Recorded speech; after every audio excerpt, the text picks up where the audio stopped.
สบายดีข้าพระเจ้าเองมีชื่อว่า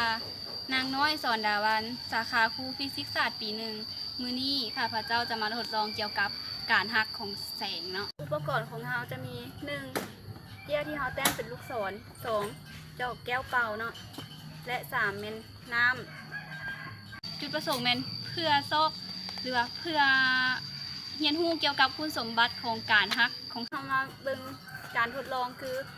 ขั้นตอนที่1แมนเราจะนำลูกศรที่มันปิ้นไปทางซ้ายนี้เรามาใส่จอกที่ยังไม่ได้ใส่น้ำแล้วเราสังเกตเห็นว่าลูกศรนั้นจะปิ้นไปทางซ้ายเนาะแล้วหลังจากนั้นเราจะเอาน้ำนี่เทใส่จอกให้จนเต็ม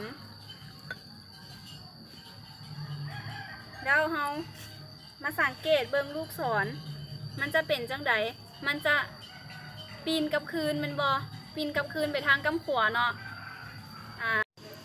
ผ่านการทดลองเขาจะแต้มรูปได้คือ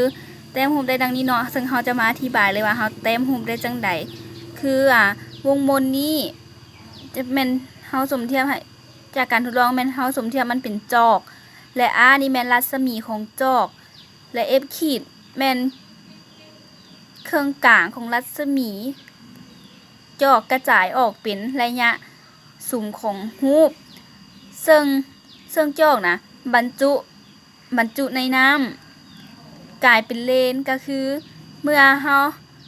ก็คือลูกศรเฮาวางลูกศรหรือว่ารูปนั้นอยู่ต่อหน้าเลน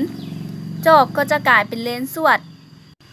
จากนั้นตาเฮาเบิ่งทางฟากนี้เนาะสมมุติว่าตาเฮาอยู่ทางนี้คือตาเฮาเบิ่งอยู่ทางฟากนี้เฮาตามหลักเกณฑ์การแต้มรูปของวัตถุผ่านเลนเฮาจะสามารถแต้มได้คือเฮาวางวัตถุไว้ทางหน้าเลนหลักการที่1คือรัศมีแสง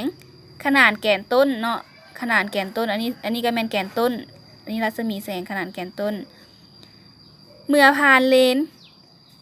จะหักแสงมีลวงไปผ่านจุดสุม F ขีดหรือว่าจุดสุมรูป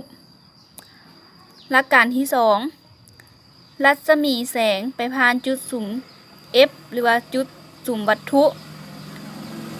เมื่อผ่านเลนจะหักแสงขนานกับแกนต้นอันนี้เป็นแกนต้นเนาะมันจะขนานกับแกนต้นแล้วเราจะเห็นจุดตัดกันก็คือจุดนี้ซึ่งตัวนี้ก็เป็นหลักการที่1ตัวนี้ก็หลักการที่1ที่เราเว้าไปเนาะ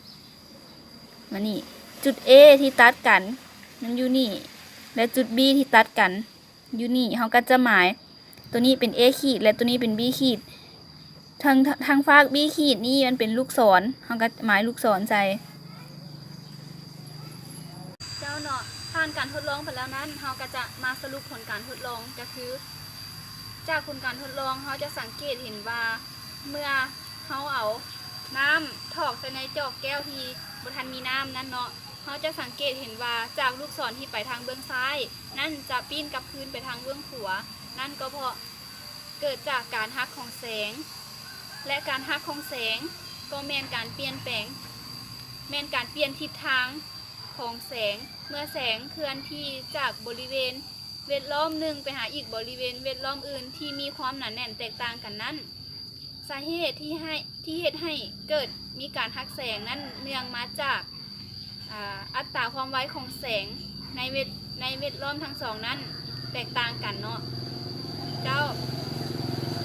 วิดีโอนี้สามารถนำใช้เข้าในชีวิตประจำวันคือสามารถนำใช้เข้าในการเรียนการสอนเพื่อให้นักเรียนเข้าใจเกี่ยวกับคุณสมบัติของการหักของแสงเนาะทั้งหมดนี้วิดีโอของข้าพเจ้า